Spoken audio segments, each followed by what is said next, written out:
संध्याकाळच्या वेळेला चहासोबत खाण्यासाठी किंवा मग छोट्या भुकेला उत्तम असा पर्याय म्हणजेच कुरकुरीत स्नॅक्स आज आपण बनवतोय. बनवायला खूप सोपं आहे आणि घरातीलच साहित्यांमध्ये हे पदार्थ बनवून तयार होणार आहे.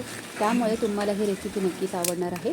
कुरकुरीत आणि क्रिस्पी असं स्नॅक्स घरात तर हवंच, कारण मुलांनाही सारखं बाहेरून खाण्याचं किंवा पॅकेट फूड खाण्याचे क्रेविंग्स होतच असतात. शिवाय आपल्यालाही कधीतरी चमचमीत असं खावंसं वाटतच असतं. त्यामुळे ही रेसिपी अगदी बेस्ट आहे, झटपट होणारी आहे. 15 ते 20 दिवस आरामशीर हा खाऊ टिकणार आहे. माझ्या रेसिपीज आवडत असतील तर चॅनलला जरूर सबस्क्राईब करा.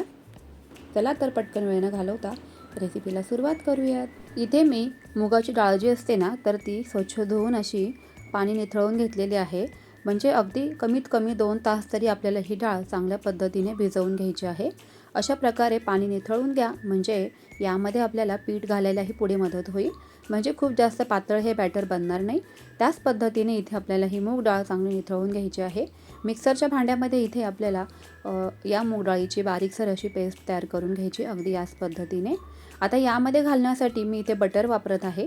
अजिबात गरम वगैरे करण्याची आवश्यकता नाही आहे, असंच मी घातलेलं आहे बटर. तुमच्याकडे जर का तूप असेल किंवा तुपाऐवजी तुम्हाला जर का तेल घालायचं असेल तर 2 ते 3 चमचे यामध्ये तेल घालून घ्या. गरम वगैरे करण्याची अजिबात आवश्यकता नाही आहे.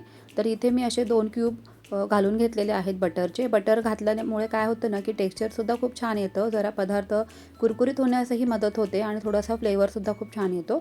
आता इथे काही पावडर मसाले आपण घालतोय, तर त्यासाठी इथे मी 2 मोठे चमचे तीळ घेतलेले आहेत, चिली फ्लेक्स घेतलेला आहे, चाट मसाला घेतलेला आहे, हळद आणि जिरे आपल्याला इथे लागणार आहेत. असा चाट मसाला घातल्यामुळे फ्लेवर खूप छान येतो आणि बाहेरच्या पॅकेट्स फूडमध्ये सुद्धा जवळजवळ चाट मसाल्याचा वापर करतात, त्यामुळे ते आपल्याला चटपटीत असे लागतात. ओवा इथे मी हातावर कुस्करून घालते, म्हणजे असे कुस्करल्यामुळे त्याचा जो फ्लेवर आहे तो आणखी खुलतो. चांगला 1 चमचा घालायचे ओवा. कसुरी मेथी इथे असे हातावर कुस्करून घालायचे, म्हणजे त्याचाही फ्लेवर खूप छान येऊन जातो कुस्करल्यामुळे. जिरे आणि ओवा घातल्यामुळे, तीळ घातल्यामुळे आपला हा पदार्थ क्रिस्पी, कुरकुरीत, मस्त खमंग असा बनवून तयार होणार आहे. आता यामध्ये मी मैदा घालणार आहे, म्हणजे मैद्याचं पीठ घालणार आहे. साधारण मी 1 ते 1.5 वाटी मुगाची डाळ भिजत घातलेली होती. तर त्यासाठी इथे आपल्याला 1 ते 1.5 वाटी असं पीठ लागणार आहे.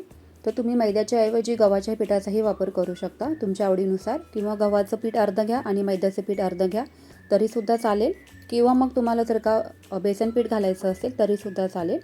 आता इथे हे पीठ आपल्याला मैद्याचं चाळून घ्यायचं आहे स्वच्छ, कारण काय होतं की बाहेरून हे पीठ विकत आणल्यानंतर ते असंच ठेवून देतो आपण फ्रीजमध्ये वगैरे, तर त्यासाठी हे चाळून घ्यायचं व्यवस्थित. तर आज मी मैदा वापरलेला आहे. तर याचं कारण असं की मैदा घातल्यामुळे पदार्थ जरा आणखी खुसखुशीत आणि खमंग बनण्यास मदत होते.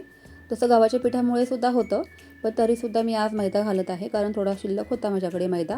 तर रेसिपी काय करायची हे सुचत नव्हतं, तर मैदा असल्यामुळेच मी हा पदार्थ तुमच्यासोबत शेअर करत आहे.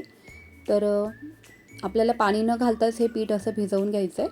मैद्याचं पीठ इथे मला थोडंसं आणखी लागत होतं, तर त्याऐवजी मी गव्हाचं पीठ घातलेलं आहे आणि घट्टसर असं इथे आपल्याला पीठ भिजवून घ्यायचं आहे. तुम्ही बघू शकताय, खूप मऊ आणि किंवा पातळ असं भिजवायचं नाही, नाहीतर मग ते जे आपलं स्नॅक्स आहे तर ते थोडंसं जास्त लगेचच मऊ पडतं, म्हणून ते थोडंसं घट्ट पीठ भिजवून घ्या.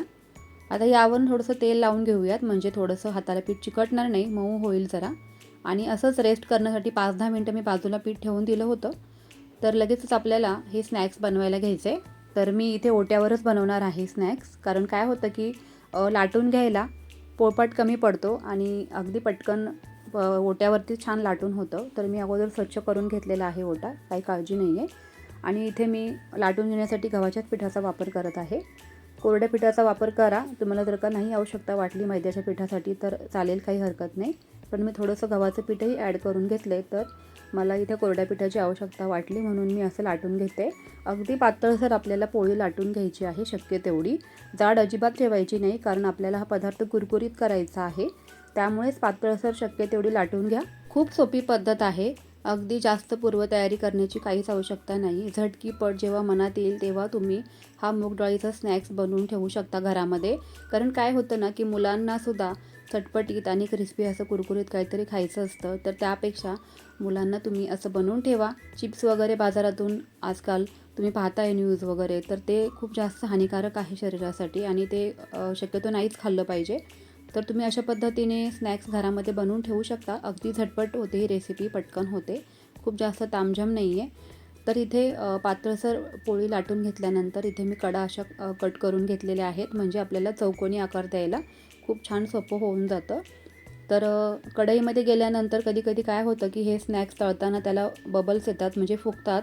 तर तसं फुगा येऊ नये यासाठी असं आपल्याला काटे चमच्याने छिद्र करून घ्यायचे आहेत, म्हणजे त्याला फुगा येत नाही आणि मस्त असा आपला कुरकुरीत पदार्थ तळून तयार होतो.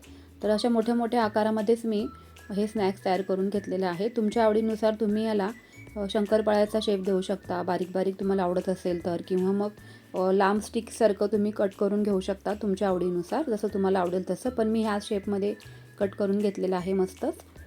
तर अगोदर तेल तापलं की नाही ते पाहायचं व्यवस्थित. मीडियम गॅस करायचा आहे, अगदी कमी पण नाही आणि खूप जास्त फास्टही नाही. मीडियम गॅसच्या फ्लेमवरती आपल्याला हा पदार्थ तळून घ्यायचा आहे.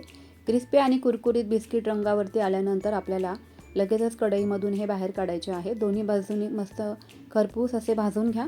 खूप जास्त वेळ अजिबात लागत नाही. तुमच्याकडे जर का एअर फ्रायर असेल तर तुम्ही एअर फ्रायरमध्ये सुद्धा हे असेच बिना तेलाचे फ्राय करून घेऊ शकता. ओव्हन असेल तर ओव्हनमध्ये सुद्धा हे क्रिस्पी करून घेऊ शकता. आणि तळूनसुद्धा खूप छान सोपे, अगदी पटकन होतात, झटपट होतात. तर अशा पद्धतीने तुम्ही पाहू शकताय की सर्वच मी हे स्नॅक्स तयार करून घेते. अगदी झटकीपट माझे बनवून तयार झालेले आहेत आणि एकाच वेळेला भरपूर झालेले आहेत. रंग आणि टेक्स्चर तुम्ही इथे पाहू शकताय, मस्त असं आलेलं आहे. क्रिस्पी आणि कुरकुरीत असं हे स्नॅक्स अगदी पटकन बनवून तयार होतात. संध्याकाळच्या भुकेच्या वेळेला हा अगदी बेस्ट ऑप्शन आहे. बाहेरचे पॅकेट्स फूड तर तुम्ही बंदच करा, कारण तेल वगैरे अजिबात चांगलं नसतं, ते हानिकारक असतं शरीरासाठी. आणि घरच्या घरीच तुम्ही हा पदार्थ मस्त बनवून ठेवा, 15 ते 20 दिवस आरामशीर टिकणार आहे. कशी वाटली रेसिपी? आवडली असेल तर नक्की लाईक करा, शेअर करा. नवीन असाल तर चॅनेलला सबस्क्राईब करा. पुन्हा भेटूयात अशाच नवीन रेसिपीसोबत. तोपर्यंत बाय.